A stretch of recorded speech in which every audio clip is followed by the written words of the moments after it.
El siguiente espacio es un programa de opinión. Clasificación A, apto para todo público.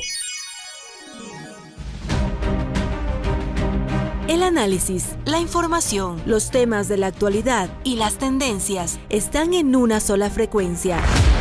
Frecuencia Política. Frecuencia Política. En tu radio, en tu compu, en tu celu, en tu tablet, aquí por la señal de Pichincha Universal. Comenzamos. Gracias por estar aquí una vez más en Frecuencia Política, amigos y amigas. Buenas tardes. Qué bueno que puedan compartir con nosotros este miércoles 26 de agosto, cerrando ya agosto y se aproxima rápidamente el final del año. Hemos dicho que la primera mitad pasó con demasiado despacio desde nuestro punto de vista, pero la segunda mitad del año está completamente acelerada. Así estamos en este miércoles, insisto, 26 de agosto del 2020, haciendo Frecuencia Política con ustedes una vez más a través de la señal de Radio Pichincha Universal. 95.3 de FM para Quito, 94.5 para el resto de la provincia de Pichincha, sobre todo su noroccidente. Y ya sabe, la cantidad de redes sociales a partir de las cuales nos puede seguir en vivo y en directo a través de Pavel ML en la cuenta de Twitter, Frecu Política también en el mismo canal, www.pichinchacomunicaciones.com.es. Si usted quiere hacer un seguimiento de, digamos, no necesariamente desde nuestro dial, sino desde cualquier otra parte del mundo y desea escuchar y ver las noticias de Radio Pichincha Universal, puede seguir por ese medio. Y finalmente, la retransmisión que tiene cada vez más seguidores. Gracias por eso a todos quienes nos precian, nos apoyan con su seguimiento, con sus críticas, sus felicitaciones, los días domingo a las 9:30 de la noche por la cuenta de Pavel Muñoz, asambleísta. Gracias, insisto, por estar una vez más con nosotros. Estábamos diciendo, y le decía yo a la productora del programa, Paulina Enríquez, que ya estoy ansioso porque volvamos al formato original de Frecuencia Política.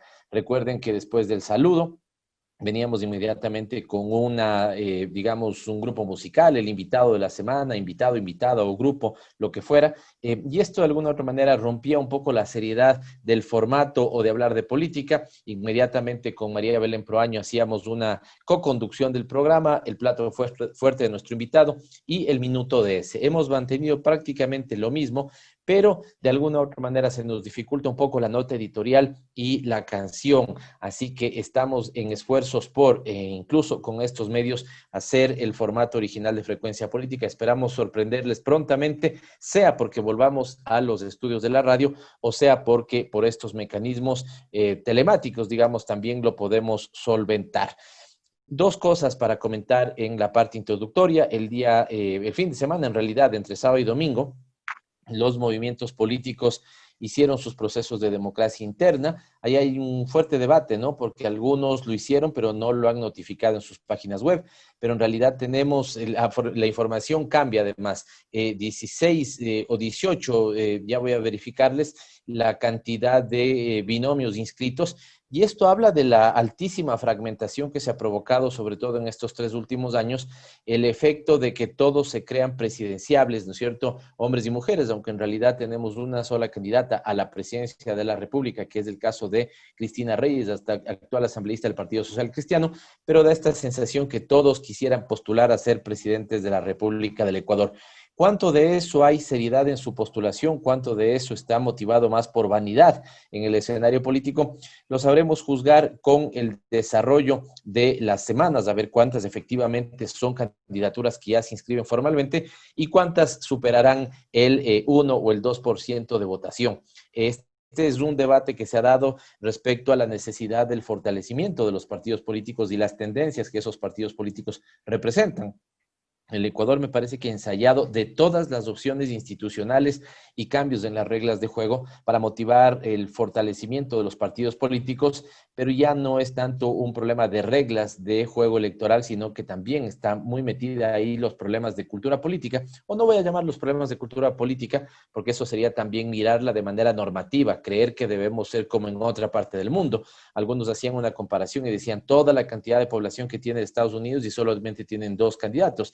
Pero, digamos, son realidades y culturas políticas absolutamente distintas. Lo cierto sí es que en estos años en estos 3 últimos años se ha fomentado y se ha exacerbado el proceso de fragmentación de las fuerzas políticas. Lo que antes eran mayorías consolidadas y se las criticaba, ahora son minorías, ¿no es cierto?, móviles, que tienen desde el reparto de hospitales hasta la postulación de candidatos que no tienen en realidad ninguna expectativa, ninguna posibilidad de ser, de pelear el sillón presidencial del país, pero que de alguna u otra manera, insisto, están ahí muy movidos por vanidad. Y esta es la realidad que vamos a ver de aquí hasta febrero, con esta gran pregunta que nos hacemos los ecuatorianos y las ecuatorianas. ¿Efectivamente vamos a tener elecciones en febrero?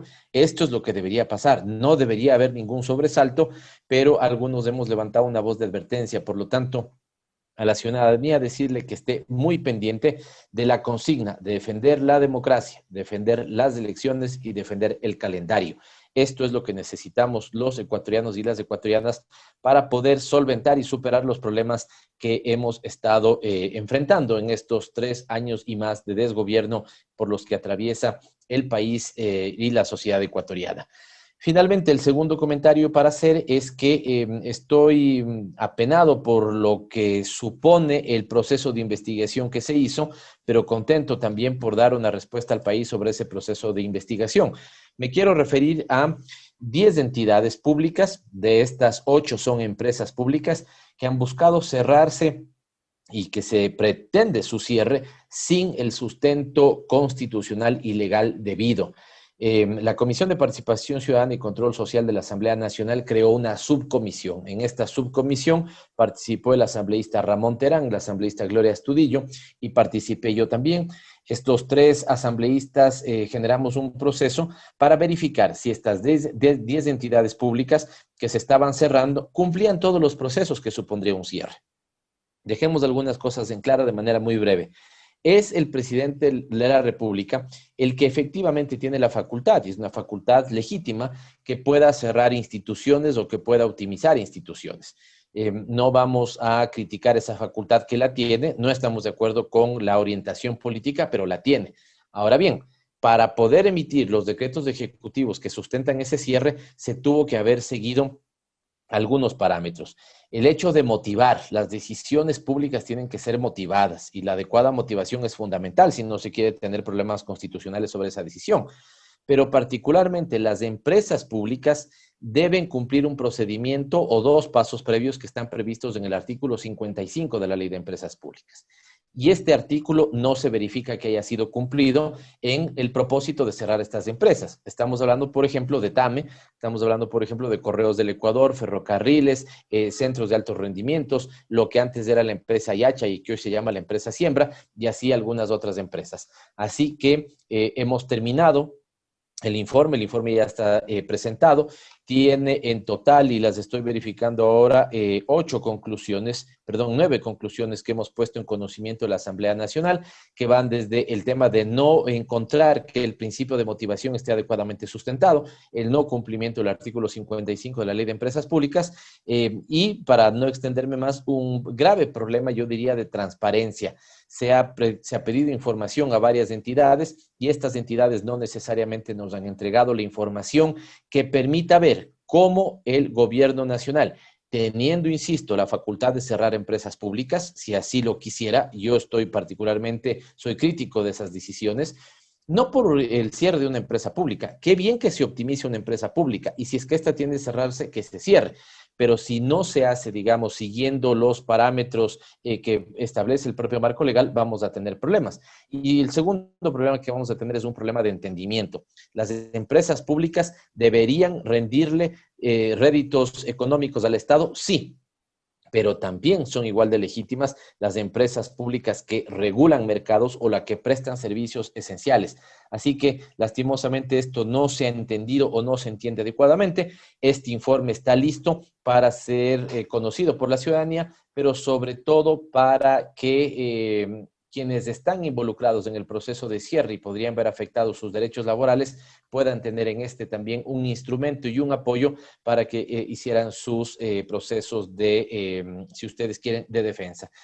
Cerramos con una nota de felicitación, y es que quiero felicitar a Fabricio Vela y los programas, particularmente el noticiero que él desarrolla. 10 años al aire, el programa noticioso de Fabricio Vela. Le mandamos una felicitación. Creemos, no estamos nosotros ni somos juzgadores de que se haga buen o mal periodismo, no somos tampoco periodistas para hacerlo, pero sí nos parece que es un espacio que mantiene pluralismo y notamos que su ejercicio profesional es uno que le hace bien a la comunicación del país. Así que 10 años más y ojalá 10 más aún Fabricio Vela y su programa noticioso.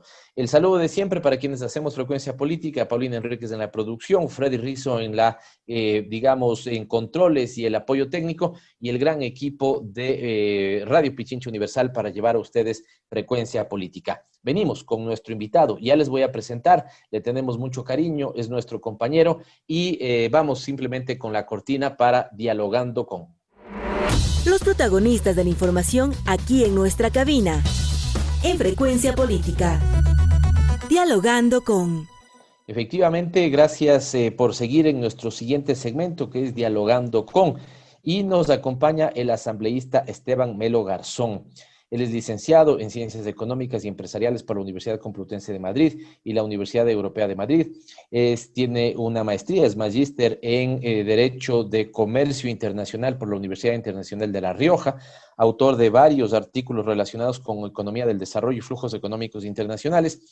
Actualmente es asambleísta por la circunscripción de Europa, Asia y Oceanía. En su segundo periodo, él está repitiendo la Asamblea Nacional por su buen desempeño en el primer periodo, y ahora ya les voy a comentar, y él mismo lo hará, sobre lo que ha venido haciendo en la Asamblea Nacional, y es miembro de la Comisión de Régimen Económico Tributario y su regulación y control, si no estoy mal, por tercer periodo al menos. Cerró la legislatura anterior en esta, y en este periodo legislativo los 2 años. Recuerden que la Asamblea Nacional cada 2 años rota los miembros, pero Esteban, al ser un economista y manejar muy bien los temas económicos, se ha mantenido por su buen desempeño en esa comisión. Esteban, gracias por estar aquí en Frecuencia Política. Apreciamos mucho que nos puedas acompañar.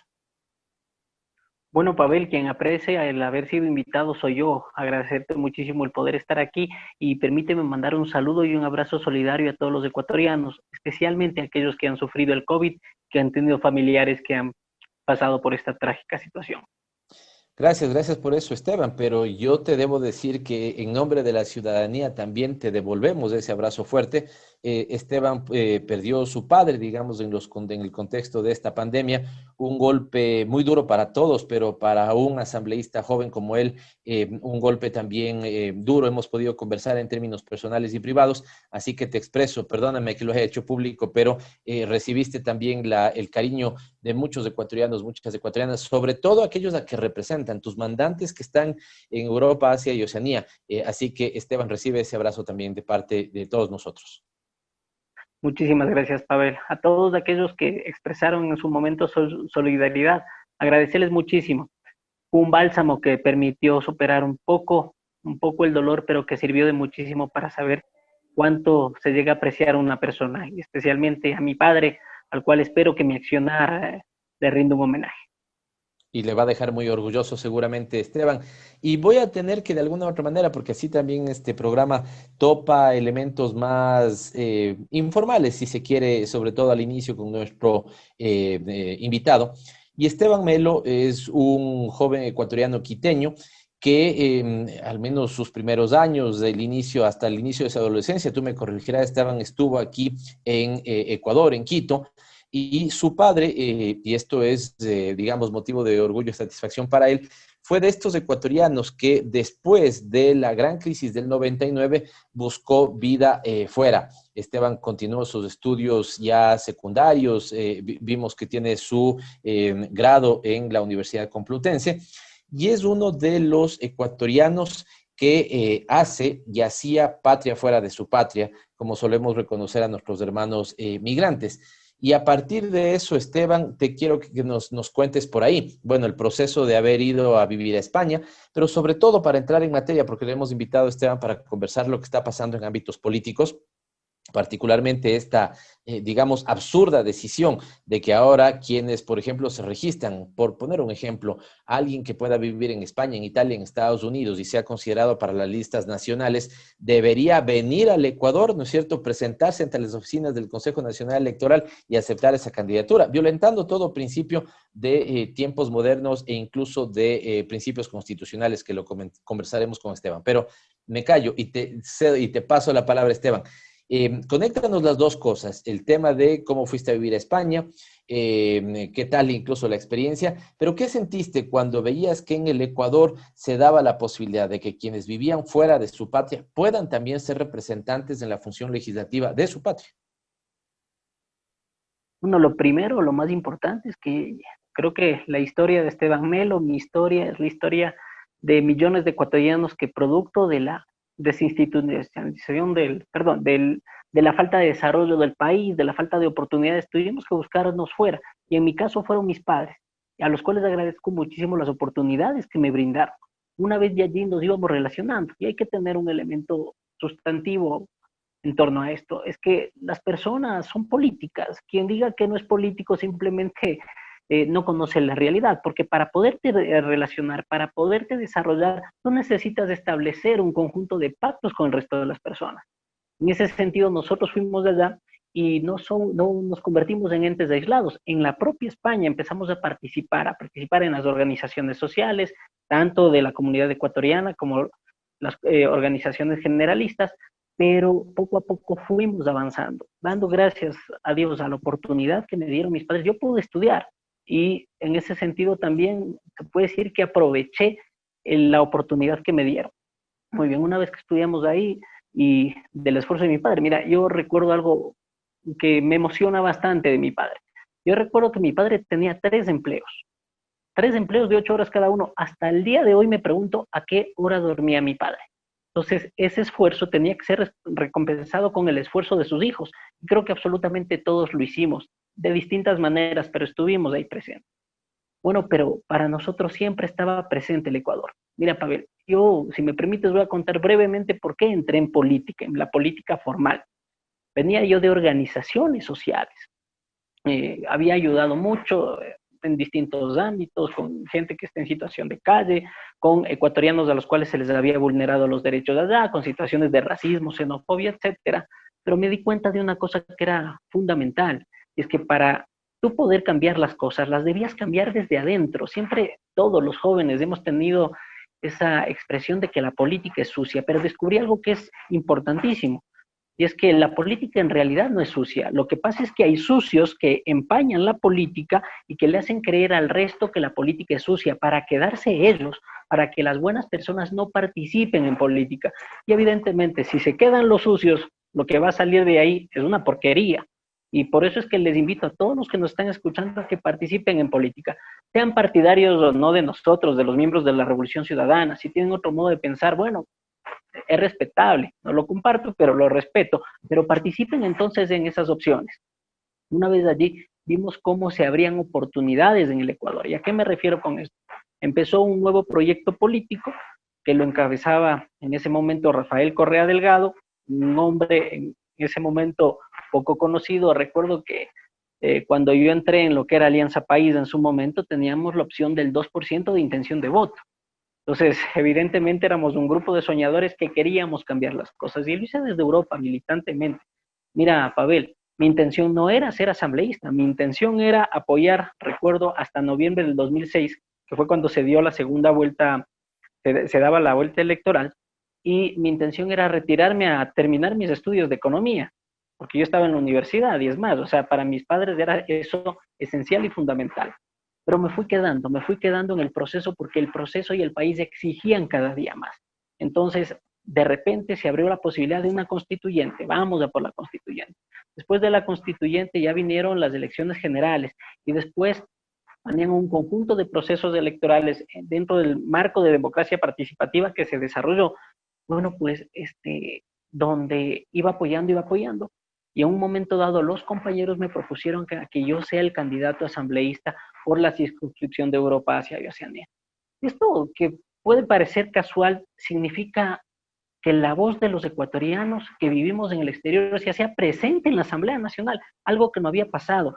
Ya no solo se elevaba como prioritaria la migración en el Ecuador, sino que simplemente ya nuestra propia voz de alguien que había vivido el hecho de estar fuera, el hecho de tener que hacer cola en los consulados, el hecho de que incluso seamos mal vistos en un momento dado porque gente boba hay en todos los sitios, ¿sí? Pero todo ese conjunto de experiencias, de emociones, de ver a mi padre trabajar de sol a sol, de ver a mi madre también que incluso con una enfermedad buscaba la manera de respondernos absolutamente todos, y de ver cómo nuestra comunidad ecuatoriana iba haciéndose más grande, más grande, más grande en el exterior.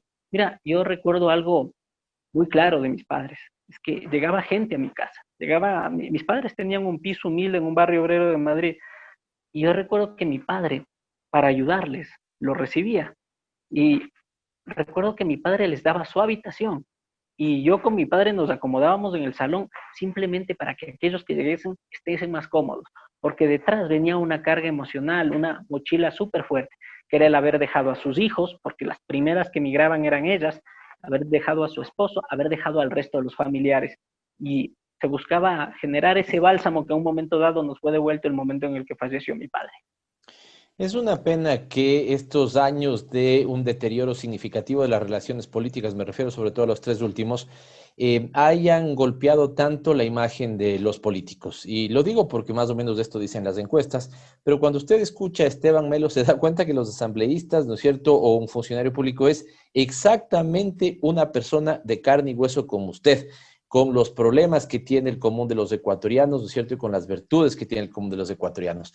Meter a un solo saco, digamos, a los malos políticos, como si todos, o a los pocos malos políticos que hay, que evidentemente que los hay, meter a un solo saco, como si así fuera toda la clase política, es un gravísimo error. Y usted se da cuenta cómo, y de esto también te quiero preguntar, Esteban, es la Constitución de Montecristi la que permite que estos ecuatorianos que tuvieron que salir del país, sobre todo en la peor crisis, ¿no es cierto?, la del 99, y abrieron otros frentes, porque la migración de Estados Unidos, esa, digamos, tiene más años de funcionamiento y las redes, digamos, de solidaridad de esa migración tiene largos años de funcionamiento, pero España, Italia, por ejemplo, se empezaron a formar en esos años.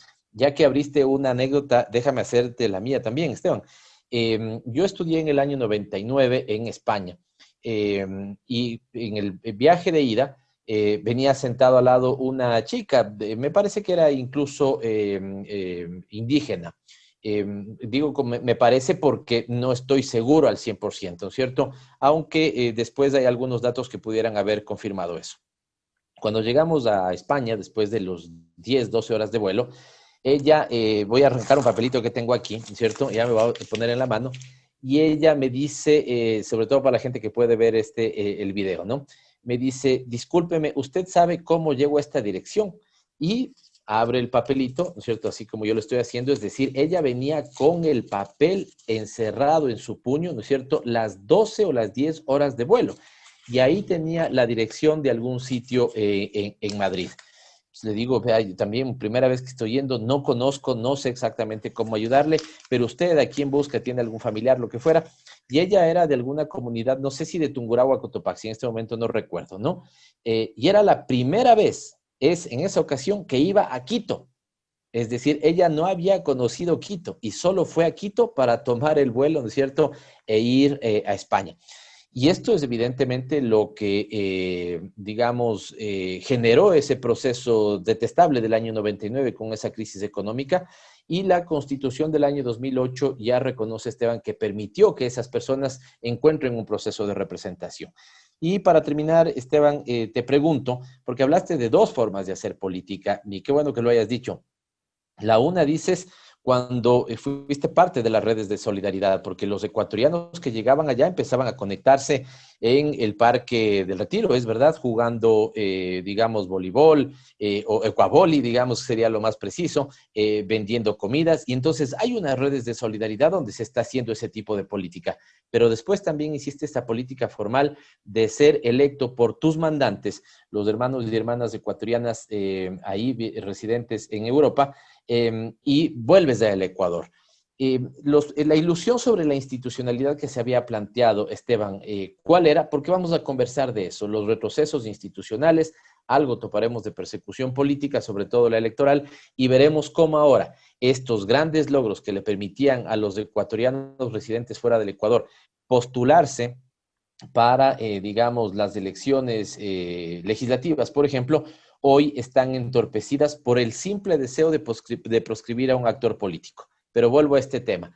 Regresaste al Ecuador, digamos, motivado y enamorado, te diría, por la Constitución de Montecristi. Y te voy a pedir ahí una respuesta en dos partes, una cortita para permitirme ir en un par minutos a un corte y volvemos con el resto de tu respuesta. Bueno, lo primero que vuelves con grandísimas expectativas, porque tú vienes de un modelo serio, firme, donde todo está determinado, donde tienes un marco que debes necesariamente respetar. A ningún político europeo se le ocurriría romper la Constitución, porque además tus compañeros de partido, de movimiento político, ellos eran los primeros que, por decirlo de forma chabacana, que te caían, no te permitirían que lo ridiculices de esa manera.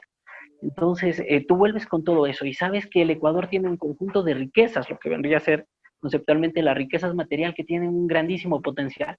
Uno, pues, llegas acá y te encuentras con que la cosa no es así. Te encuentras con que hay un proceso de desinstitucionalización, te encuentras con que las cosas, y quiero hacer referencia al proceso de desinstitucionalización, no solo como los ministerios, los edificios, las distintas cosas, no, sino cómo es nuestra sociedad y cómo chocan dos grupos políticos principalmente. El que quiere hacer las cosas bien, el que tiene la ilusión de transformar la patria, el que viene de ese verde esperanza que era Alianza País, y el otro, el modelo antiguo, la partidocracia, que busca a través de las amarras y las turbulencias seguir en el poder enquistado, moviendo los hilos de una forma u otra. Y ese enfrentamiento que tenemos en el Ecuador creo que es el que hemos vivido más fuertemente ahora con todo el proceso de traición que se ha vivido en el Ecuador. Si a mí me preguntas, mira, vienes de un proceso de solidaridad, hay que recordar que la migración ecuatoriana es una migración familiar, es una estrategia de supervivencia familiar, donde tú crees que en general todo lo que es el país es solidaridad, fuerza, potencia y demostrar capacidades. Y vienes de acá con una constitución potente, de las mejores del mundo. En Europa se admiraban de nuestra constitución y creían que nosotros éramos uno de los mejores países porque, entre otras cosas, les demostrábamos con nuestro trabajo en Europa y veían que estábamos creciendo fuertemente gracias a ese marco normativo y a la potencia y a la decisión que se tenía en ese momento. Gracias por mantenerse aquí con nosotros en Frecuencia Política. Nuestro invitado, Esteban Melo Garzón, hablándonos de cómo fue su proceso, dejando el Ecuador, yéndose a España, formándose y viendo desde allá que desde el año 2006 se planteaba un proceso de recuperación de la patria. No quiero ponerlo esto en términos partidistas, digamos, sino las grandes expectativas que los ecuatorianos tuvieron, por ejemplo, en esa votación del 82% para que se establezca una Asamblea Nacional Constituyente, la Constitución de Montecristi elaborada y esos más de 60% de ecuatorianos que aprobaron esa Constitución. Decíamos entonces, Esteban, que así pudiste ser parte del proceso, se te invita después a ser parte de, digamos, el representante legislativo de los hermanos ecuatorianos residentes, particularmente en España y el resto de Europa, y vienes, ¿no es cierto?, a colaborar en un proceso de institucionalización. Y bien lo dices, institucionalización no es construcción de edificios para instituciones. Institucionalización es consolidar, por ejemplo, política pública, la de educación superior. Es, por ejemplo, consolidar la educación universal y gratuita. Es consolidar la salud universal y gratuita. Es consolidar la descentralización, que hoy lo vamos a comentar más adelante, está puesto en entredicho. El tema de distritos, circuitos, el funcionamiento, digamos, romper el centralismo y que se brinden servicios desde los territorios. Pero hoy, Esteban, lo hemos conversado contigo mucho esto, ese proceso que se ha venido construyendo y que no estaba concluido porque, digamos, para transformar un país como el Ecuador faltaría muchísimo trabajo, se empieza a poner atrás por dos grandes elementos: desinstitucionalización, decíamos, y persecución política. ¿Qué quisieras comentar sobre esto? Mira, yo lo primero que quisiera es distinguir mis dos periodos como asambleísta. El periodo pasado era un proceso de construcción. Nosotros en la asamblea estábamos concentrados en hacer las cosas extraordinariamente rápido y extraordinariamente bien. Y seguramente nos habremos equivocado, sí, Pero si pones en una balanza lo bueno y lo malo de esa Asamblea Nacional que yo conocí, evidentemente había muchísimos mejores niveles de aceptación porque se veía un trabajo detrás.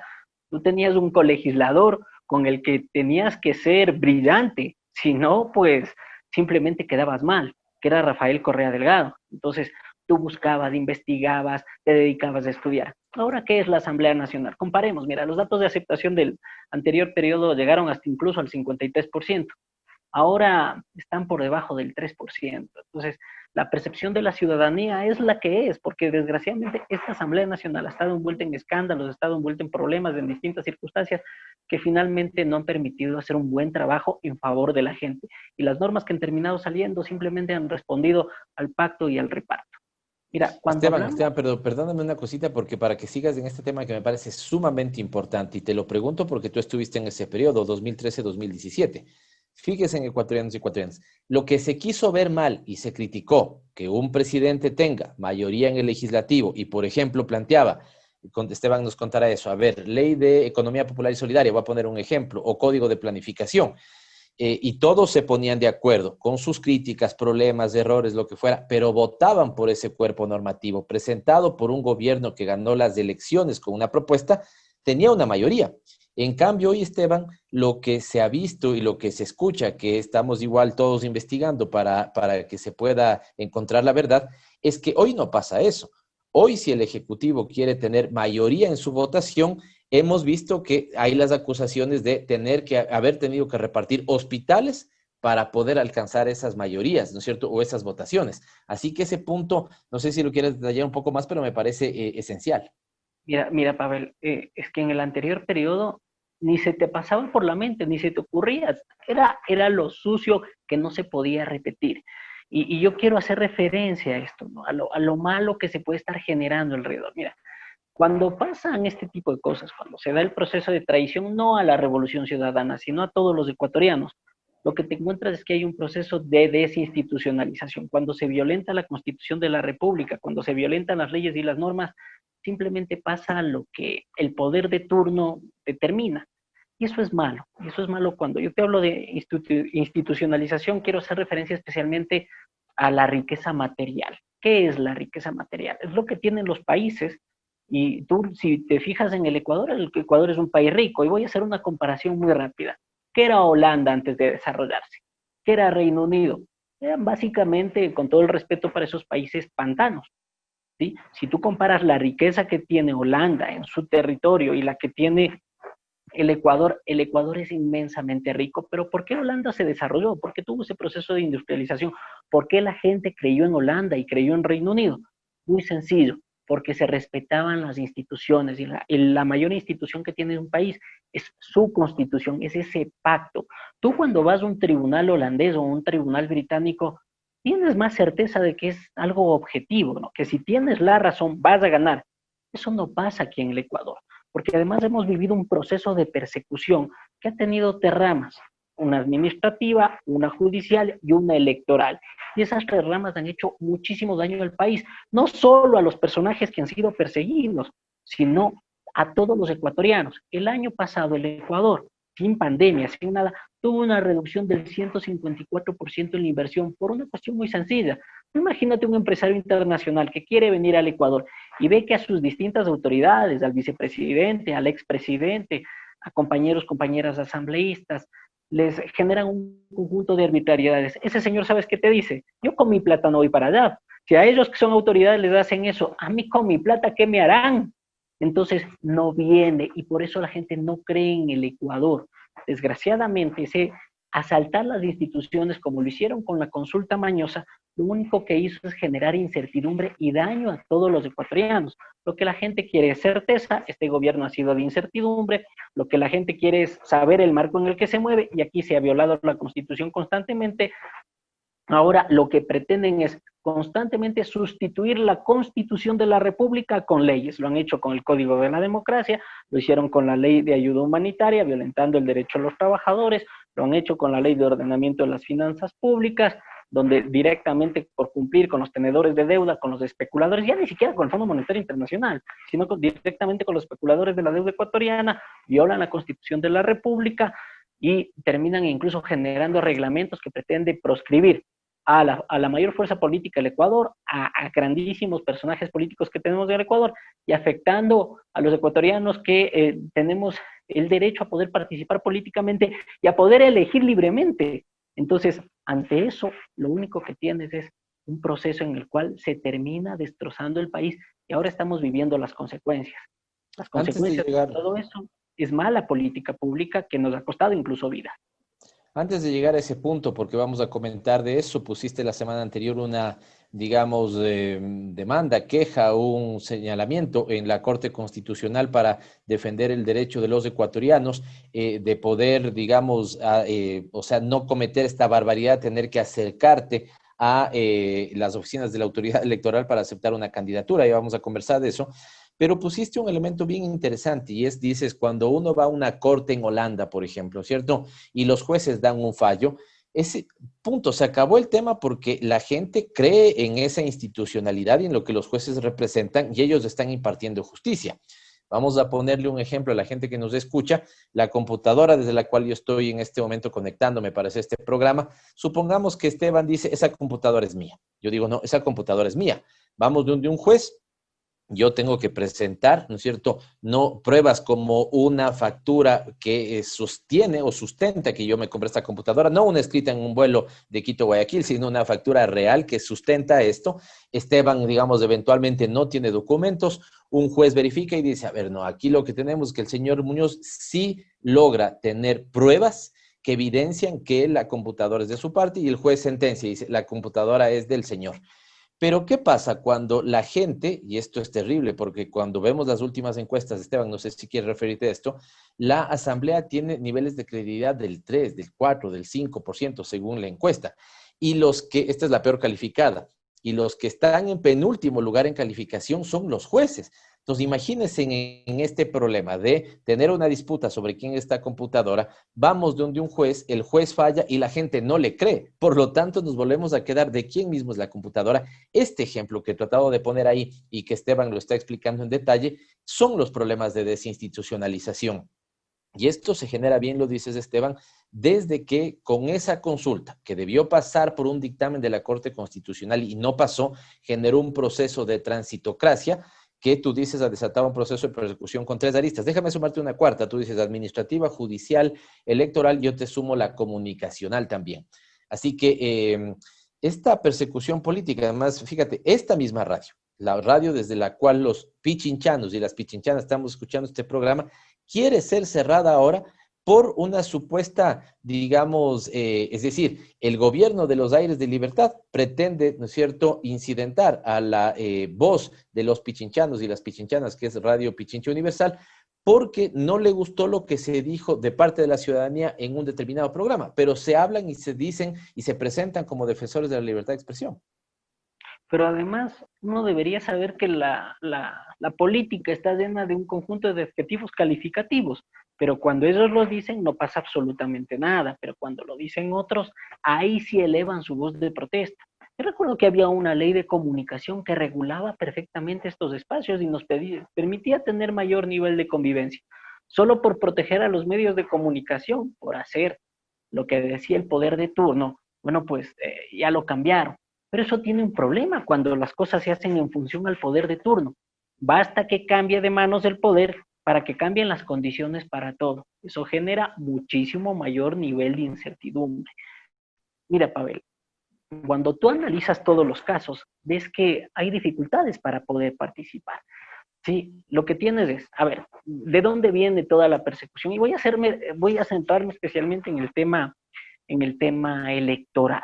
Ya, tú tienes que constitucionalmente, quien tiene las prerrogativas en materia constitucional es el Tribunal Contencioso Electoral y el Consejo Nacional Electoral, especialmente en elecciones, terminan siendo máximas autoridades.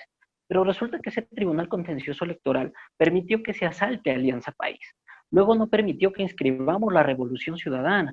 Después, cuando se quiso inscribir la Revolución Alfarista, resulta que se volvieron historiadores y dijeron que Alfaro era liberal y que no era de izquierda y que por lo tanto no se podía inscribir. De las formas más ridículas, después se sacaron una directiva espuria y no nos permitieron ir con acuerdo nacional, con Maná. Y finalmente han pretendido buscar la manera de proscribir a fuerza compromiso social. Entonces, cuando tú haces todo esto, lo único que haces es dañar al propio país. Y esta debería ser una lucha no solo de los miembros de la Revolución Ciudadana, sino de todos los demócratas, seas de izquierda o de derechas, porque finalmente lo que termina pasando es que lo que te pasa a ti le puede pasar a otro. Absolutamente todo está conectado. Y cuando a alguien le va mal, nos termina yendo mal absolutamente a todos. Pavel, si me permites, tú hacías referencia acerca del proceso que yo he llevado la semana pasada. Bueno, pues yo he hecho dos denuncias. Antes de eso, para que puedas extenderte en este proceso, Esteban, pero porque es interesante, ¿no? Describes todo ese proceso de persecución política, se le quitó Alianza País, en 3 ocasiones no se le permitió inscribir, y uno dice, ya basta, o sea, ¿de dónde van a parar?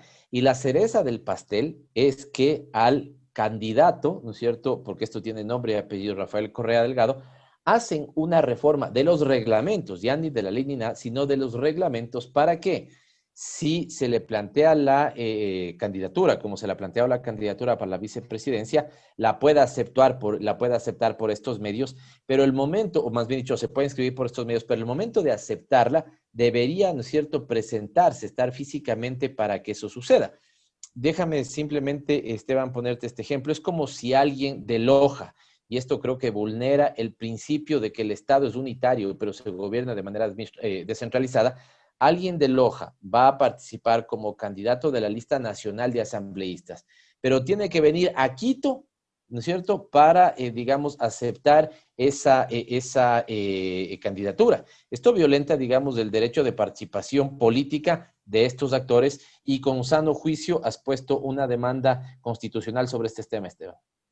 Pero no solo eso, recuerda, Pavel, que antes cambiaron el marco normativo, cambiaron la Constitución simplemente para intentar inhabilitar a Rafael Correa Delgado. Ojo, eso fue muchísimo más grave. Eso es la Constitución. Pero yo hacía referencia a 2 cuerpos normativos, el Código de la Democracia y el Reglamento de Democracia Interna. Voy a empezar por este último porque es el que has topado, Pavel.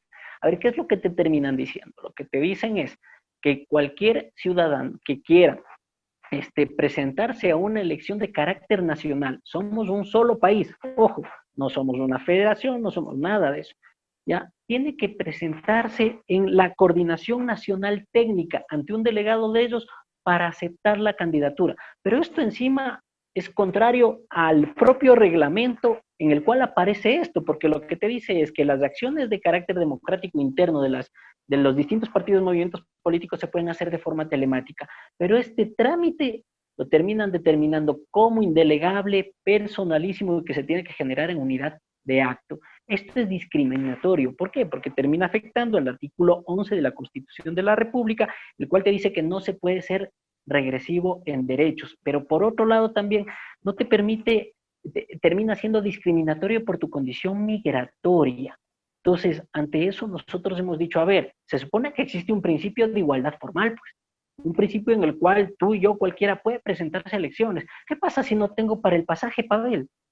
¿Cómo se les ocurre que en plena pandemia van a obligar a los ecuatorianos que están fuera del país a venir acá cuando vienen deben guardar cuarentena de 14 días? ¿Sabes el riesgo sanitario al que ponen a todos los que terminen haciendo la fila para poder ir al Consejo Nacional Electoral? Ojo, también a los funcionarios que están ahí, ¿sí?, recibiendo los papeles. Porque, claro, los directores no van a estar recibiendo los papeles, sino pobrecito el que está en la mesa. Entonces, ¿Qué pasa si tuviste una enfermedad grave, por ejemplo, y eres una persona de alto riesgo en un contexto de COVID? Estás arriesgando su salud y tu vida. Ponen en riesgo tu vida. Entonces es un completo absurdo que no lo podemos permitir. Además hay que recordar una cosa, ¿no?, que existe una jerarquía normativa en el Ecuador donde la máxima expresión es la Constitución. No pueden a través de un reglamento pretender conculcar derechos de participación política a los ecuatorianos. Pero no solo eso, sino que están conculcando por un lado el derecho a los que quieran ser candidatos, pero por otro lado el derecho de 17 millones de ecuatorianos a elegir libremente a quien se les dé la gana. Eso ya lo hicieron en la consulta mañosa, ojo, pero ahora también lo están pretendiendo hacer a través de un reglamento espurio, que es contradictorio con ese mismo reglamento.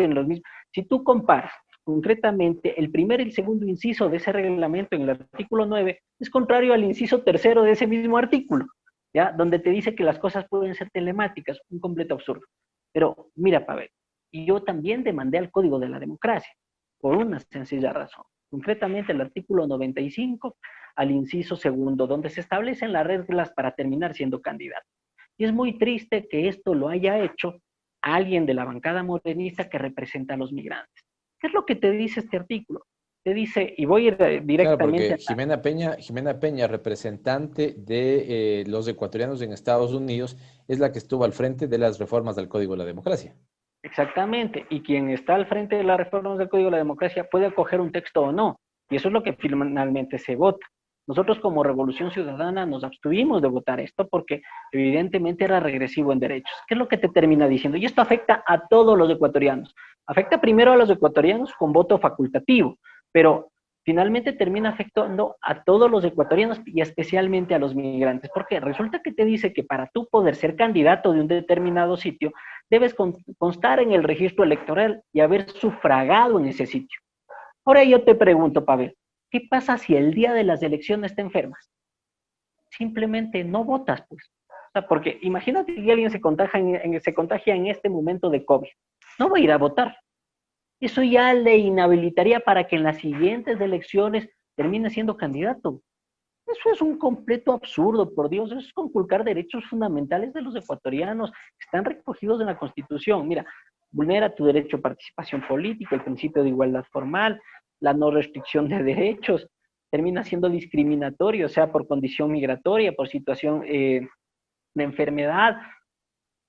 Por favor, ¿de qué estamos hablando? Entonces, ante eso, lo que tenemos que hacer entre todos los demócratas, no entre los de la Revolución Ciudadana, los de un partido, otro partido político, sino entre todos los demócratas, construir un Estado, ¿sí? Que respete la institucionalidad, que respete el pacto social, que respete al otro, porque es la única manera que podamos sacar adelante este país y rechazar esas prácticas arbitrarias, absurdas, mañosas, que son una bajeza para todos, donde directamente puedes ver los rastreros que pueden llegar a ser por buscar inhabilitar a un personaje político. Por buscar inhabilitarle a Rafael Correa Delgado, han terminado afectando directamente a 3 millones de ecuatorianos que tienen su voto facultativo, entre ellos los migrantes.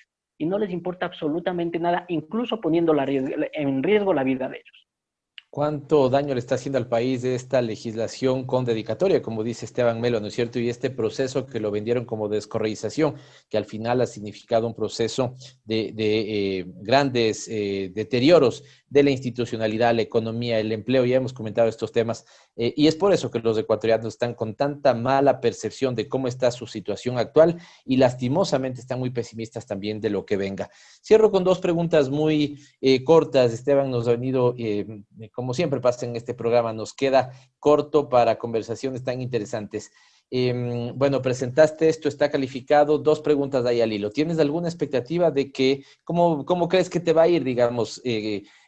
¿Tienes todavía un halo de esperanza en lo que pueda fallar la Corte Constitucional? ¿Crees que ya todo está dado por este proceso de persecución? Bueno, yo lo que espero es que los jueces de la Corte Constitucional inmediatamente dicten medidas cautelares, porque el posible bien vulnerado ya se estaría afectando durante este proceso electoral, pues, ¿ya? Y el principio de universalidad y de prudencia lo que te dicta es que deben cuidar ese bien y que por otro lado los ecuatorianos tienen un conjunto de derechos reconocidos en la Constitución. Si los jueces actúan de forma objetiva, nos van a dar la razón, porque evidentemente el principio constitucional de no regresión de derechos se debe aplicar. Y si en el pasado tú te podías presentar sin estar aquí en el Ecuador a cualquier tipo de elección, podrías participar, deberían permitirte participar. Mira, ha sido una constante por parte del gobierno nacional intentar sustituir la Constitución. Lo hicieron directamente con una consulta mañosa, lo han hecho a través de las distintas normas y leyes de la Asamblea Nacional. Nuestro trabajo como Revolución Ciudadana ha sido enfrentar todo esto, pero evidentemente ya los jueces deben ir respondiendo a las necesidades de todos los ecuatorianos. Vuelvo al concepto principal que he intentado plasmar en la entrevista, para que ese pacto social nos permita a todos una convivencia pacífica, tranquila, que nos dé certezas, que nos permita tener mayores niveles de esperanza en la construcción de una sociedad adecuada. Esteban Melo Garzón ha estado con nosotros en Frecuencia Política, ya lo he escuchado él desde la parte humana, su reflexión sobre el proceso de desinstitucionalización que vive el país, persecución política. Y Esteban dice un elemento en su entrevista que no lo quiero dejar pasar por alto porque es muy importante. La defensa del Estado de Derecho, la defensa del debido proceso, la necesidad de la primacía de la justicia no es un valor de una tendencia política, es un valor universal, debe ser un valor universal de todos los ciudadanos y las ciudadanas del país. Mientras no tengamos un país donde la justicia falle a favor de quien tiene la razón legal y no el poder, vamos a estar en aprietos, y esto es lo que hemos conversado hoy con Esteban Melo. Muchísimas gracias, Esteban, por estar con nosotros. Esteban, por el mandato también de la Constitución que fuera reformada, no podrá presentarse a la reelección digamos, por Europa. Dejarás un hueco de representación en la Asamblea, pero hay postulantes, como el caso de Guillón Long o Esther Cuesta, que están, digamos, en las listas que representarán al proceso de la Revolución Ciudadana. Para ellos, imagino que les desearás la misma suerte y el mismo acompañamiento que has tenido de los ecuatorianos en Europa hacia Oceanía, Esteban. Y no solo eso, sino que cuenten como participación política, porque hacer política no solo se hace en la Asamblea Nacional siendo asambleísta, sino que se hace a través de un trabajo militante, de un trabajo en el cual vayamos a las calles, estemos con la gente, sigamos escuchando las necesidades para poder trasladarlas a los nuevos asambleístas para que defiendan nuestros derechos. Lo que vamos a hacer nosotros, y lo que voy a hacer particularmente yo, es seguir apoyando al proceso que creo que es el mejor para los ecuatorianos en este momento, que es el de la Revolución Ciudadana. Todos mis compañeros y compañeras, les invito a que participemos y a que recuperemos la patria. Abel, tú lo sabes, para nosotros lo fundamental es la vida, la salud y el empleo de los ecuatorianos. Y que vamos a seguir luchando por recuperar todo eso. Y la sencillez de las personas también, por eso hemos procurado conversar no con el político, sino con el ser humano, aquel de que desde muy joven tuvo que salir, ir a vivir a España, ver el sacrificio de sus padres. Nos decía su padre, 3 trabajos de 8 horas diarias. Él se pregunta cuándo dormía, pero es así como los ecuatorianos y las ecuatorianas, las mujeres, una gran fuerza, digamos, que ha hecho patria de su patria, han sostenido a este Ecuador en los peores momentos. Gracias, Esteban, un abrazo a la distancia, y de mi parte nos vemos el próximo miércoles. No se olvide de nuestra retransmisión los días domingos a las 9:30 de la noche, y les dejamos con la interesante nota que siempre tiene para nosotros María Belén Proaño. Nos vemos la próxima semana. Un fuerte abrazo. Es tiempo de más información. En Frecuencia Política, el Minuto ODS. Buenas tardes. El turismo es uno de los sectores económicos más importantes. En el mundo, 1 de cada 10 personas trabaja en este sector. Proporciona medios de subsistencia a cientos de millones de personas. A consecuencia de la pandemia, también es uno de los sectores más afectados. La llegada de turistas internacionales se redujo en más de la mitad y se han perdido aproximadamente 320.000 millones de dólares en ingresos por turismo. Por lo menos 120 millones de empleos directos en el sector están en peligro. En Ecuador, en 2019, el turismo generó 512.000 empleos directos y 189.000 empleos indirectos. Su aporte al PIB es de casi 2.3%, más o menos 2.400 millones de dólares. El turismo no solo ha tenido efectos económicos, sino también sociales, que consecuencia de la crisis también se ponen en riesgo. Las mujeres, las comunidades rurales, los pueblos indígenas han usado el turismo como un medio de empoderamiento, generación de ingresos e integración. El turismo es un pilar fundamental para conservar el patrimonio natural y la cultura de los países. La reconstrucción del sector turístico es imperativa. Sin embargo, debe hacerse de manera segura, equitativa y sobre todo amigable con el ambiente. Las Naciones Unidas proponen 5 pilares para ayudar a la recuperación. 1. Mitigar los impactos socioeconómicos de la crisis. 2. Fomentar la resiliencia en todas las cadenas de valor del turismo. 3. Maximizar el uso de la tecnología en el sector turismo. 4. Promover la sostenibilidad y crecimiento ecológico. Y 5. Promover alianzas de forma que el turismo sea un apoyo para la consecución de los ODS. Es importante recuperar el sector turístico y sobre todo asegurarse de que sea un proveedor de empleos decentes e ingresos estables para nuestras sociedades. En Ecuador el potencial es inmenso y deben darse pasos para apoyarlos a que puedan salir adelante, asegurando todos los eslabones del sector, pequeños o grandes. Soy María Belén Proaño y este fue el Minuto ODS. Gracias por permitirnos llegar una vez más a sus hogares por la señal de Pichincha Universal en la 95.3 en Quito y en la 94.5 en el noroccidente de Pichincha. Recuerden nuestra reprise en Facebook el domingo a las 21:30 en la cuenta de Pavel Muñoz Asambleísta. Los esperamos. Gracias por acompañarnos. Aquí termina Frecuencia Política. Hasta la próxima semana. Este fue un programa de opinión. Clasificación A, apto para todo público.